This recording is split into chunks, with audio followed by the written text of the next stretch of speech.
Good morning. If you're watching this, you either have subscribed to my newsletter, and I want to say thank you. And if you're not, what are you waiting on? Sign up. I want to take a moment, a brief moment, and go over something that is so misunderstood. And I want to hopefully connect with a few of you. You can share this to family members. You can put this on social media. But what is an eating disorder? Through my work, I've had so many that have been just felt dismissed, misunderstood, felt like it was a joke when they tried to share that they have an eating disorder. So I'm going to try to do my best. I am by no means a psychology degree, but I think I do a pretty good job of making things in a relatable way that others can understand.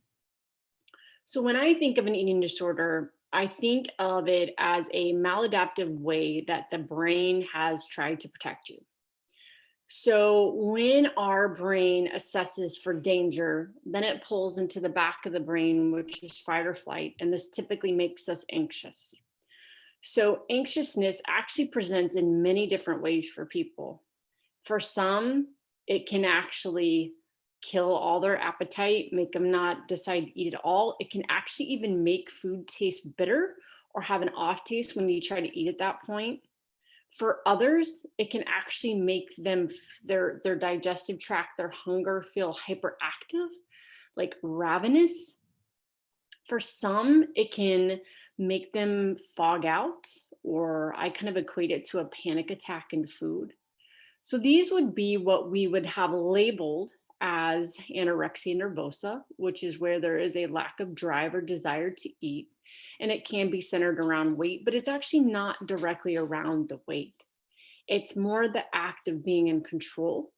So when they step on a scale, it probably wouldn't matter what the number is because in our society, that's viewed as safety. If you are controlling your weight, if you are making your weight go down, you are doing something right. We could pull up the phone right now and go to Instagram or Facebook, and probably within, a matter of fact, let's do this challenge 5 seconds, find something that's geared towards weight loss. It's going to be really hard to find something that says, hey, appreciate your body, appreciate your health.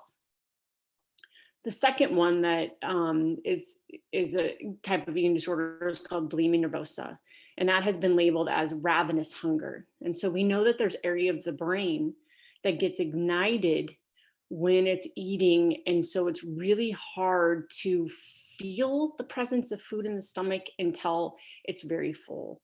And then that makes the brain, I kind of equate it to like the brain on fire, where it's wanting to get rid of it. It can't relax.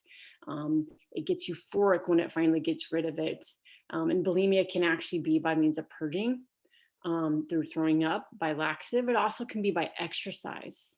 So again, there is one that society, if our brain is scanning for danger, and then we are getting messages of safety, that's another one that says like, hey, I'm okay if I eat this and I feel uncomfortably full, if I now go exercise it off, because there's plenty of videos that I can do. There's plenty that says like you have permission to eat as long as you exercise it off. Then the third is binge eating. And this is one that I think has really had a lot of harmful stigma. I think there's been years ago, Sopranos actually had a really good clip I'd love to be able to find, and put on the YouTube station, where he walks down and she's pulling out a box of candy bars. And he says in the most empathetic way, honey, I thought you were trying to stick to your diet. And she was like, I'm trying, but I just can't stop. And so she was so restrictive that she made herself desire and crave these foods so much that she couldn't stop. And so with binge eating, we know that there's like a hole that needs to be filled. And so again, look at the messages we get as a child. You've had a great day. Here's some food. If nobody's going to be attentive to your needs, go get some food. And so I challenge you in this month, as we talk about eating disorder awareness, to take a label off and just think about the relationship that either you have with food, weight, movement, body image, or that your loved ones have. And ask them, they're doing the best they can, but what is it that they need? Because from day one, we are inundated with messages around that. So, wouldn't it make sense that our brain would have this dysfunction?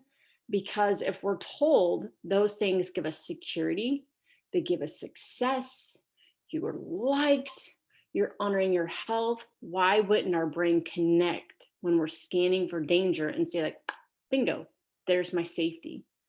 When really understand that it's about connection with people, which is usually around a table with food. It's about success, which means willpower, which has nothing to do with food, but that's what we've labeled. So I'd love your thoughts. Be sure to put them in the comments. Let me know if there's something that you want to cover next time. But I hope I just planted a few seeds to break some of the stigma and have a better understanding. Again, I know there's others that can say it much more eloquently. But as one of my buddies at the office would say, those are Becca-isms. So hopefully you enjoyed a few seconds of Becca-isms. Take care, guys.